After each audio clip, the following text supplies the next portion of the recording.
Today I want to talk about this idea of people looking at the metaphorical fruits as opposed to the foundational trunk. I'm going to start off with a little bit of a silly example, but let's imagine a guy walks on the street and he picks up an apple. It looks delicious and beautifully red and plump. He takes a bite and it's stunning. He then looks around to try to find which tree could have made this beautiful, delicious apple. It had to have been luscious, green, and thriving.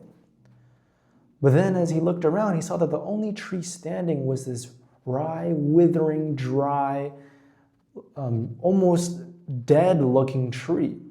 He thinks to himself, how could this be? How could this have happened? He judged the apple as being something that had to come from a good tree, but then this tree is not that. If we look out from a little bit of a more outside view, what actually happened was that this tree used all of its energy to produce this one last apple. In a sense, kind of not showing a representative fruit of what it actually was. And while this is kind of a silly example, I'm trying to portray this idea that people themselves judge other people based off their fruits or the results as opposed to their core or trunks. And from people's representatives and what they show us on the outside, we deem them of everything. We deem them if they're good, they're bad, worthy of our time, unworthy of our time, and so on. And while this may be an efficient way to kind of quickly categorize people, it can become increasingly dangerous if we miscategorize people. It's also just naive. Take an example of Talking to Strangers by Malcolm Gladwell. He gave this example of when Hitler has not yet known to be a very bad person.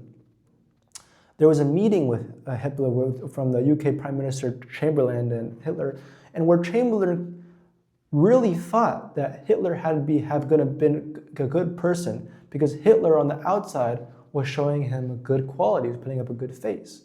And so Chamberlain thought to himself, because what he's showing to me is good, there's no way he can be a bad person inside, right? He was not looking at the core, what was really happening. And because of that, because of the misjudgment of the fruit in nature, we are taking a very misaccurate, misrepresentative approach to kind of evaluating people. And there are massive consequences with this. When we don't take the effort to try to understand someone from their more foundational sides instead of just seeing their results, we also forego this idea of truly sympathizing and understanding other people. The world has divisiveness because we hate other people. If we hate entire other countries and cultures, we're going to have divisiveness and want to start wars. But why do we even have divisiveness? Is that not just the result of only seeing what they have to show on the outside? Don't we as humans constantly deem people as bad the second they do something that shows that they're bad? We think all criminals are bad because the things that they've done are bad. We don't think, even for a second, how did they get there? What is the foundation behind how did they get there? Right? And so if we lack this simple idea of sympathy, because these criminals, their foundation might not have been rotten. They could have just been a product of unfortunate circumstances. But then if we just deem them with an unsympathetic demeanor, we are not helping anybody. If we are making risk-representative judgments of people, we are kind of, in a sense, making inaccurate judgments of the world. We're not in line with kind of what reality really is.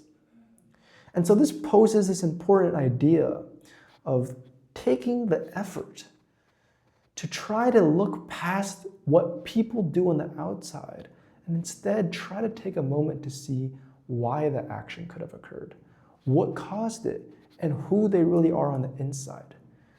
Take a second the next time someone does something crazy and incredulous to step back and think, okay, I'm not going to look at the action, but understand why it happened. I think this is a basic tool to try to gain more sympathy for other people, to gain more compassion and gain more love.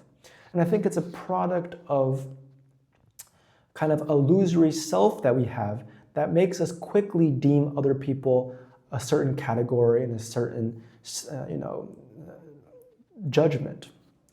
So it's something to be cognizant of, but it's kind of hard at the same time to completely be mindful of this idea of the fruits versus the trunk. And I think the world itself, would be a better place if we took more time to focus less on the fruits of people and more on understanding why people do the things they do. But the unfortunate reality is that we don't do that. And those are for reasons I discuss potentially in other videos in my lecture series, but that's an idea of posing for now.